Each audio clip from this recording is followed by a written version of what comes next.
For millions of women in Africa, life centers around collecting wood and cooking on an open fire or stove.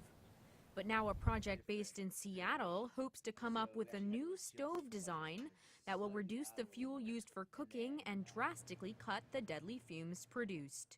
So the new stove that we're designing in partnership with University of Washington and with funding from Department of Energy will be the most fuel-efficient natural draft wood stove for cooking in Africa in the world.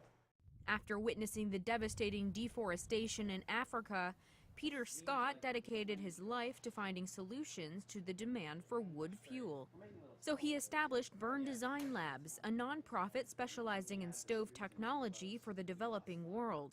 The smoke from those fires is killing roughly 4 million people each year throughout the developing world. In Africa, it's somewhere between 500,000 and 1 million people. After going through many test designs and rigorous field testing, Burn Design Lab recently launched a new charcoal stove in Kenya. The next challenge is to produce a better wood stove, particularly one that reduces poisonous emissions.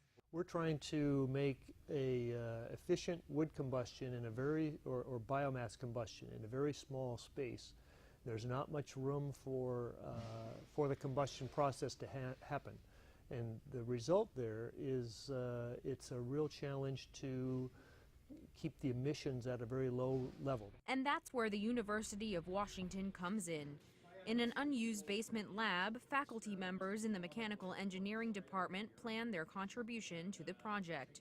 We're building computer models, and the advantage of computer models is that you can design a stove that might reduce emissions or be more efficient without building the stove.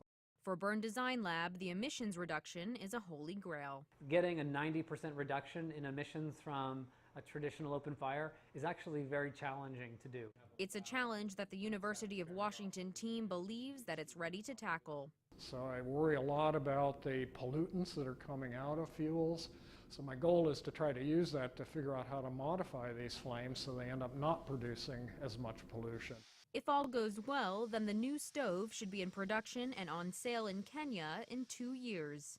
We'll have an open source computational fluid dynamic model that will allow other stove designers to improve their stoves without having to go through as much empirical testing as maybe we go through now. If the project is successful, it could represent just the start of a cook stove technology race in the developing world.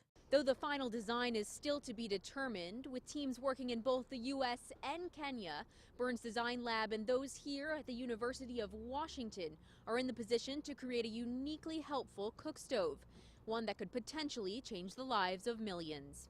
I'm Rebecca Foster for CCTV in Seattle.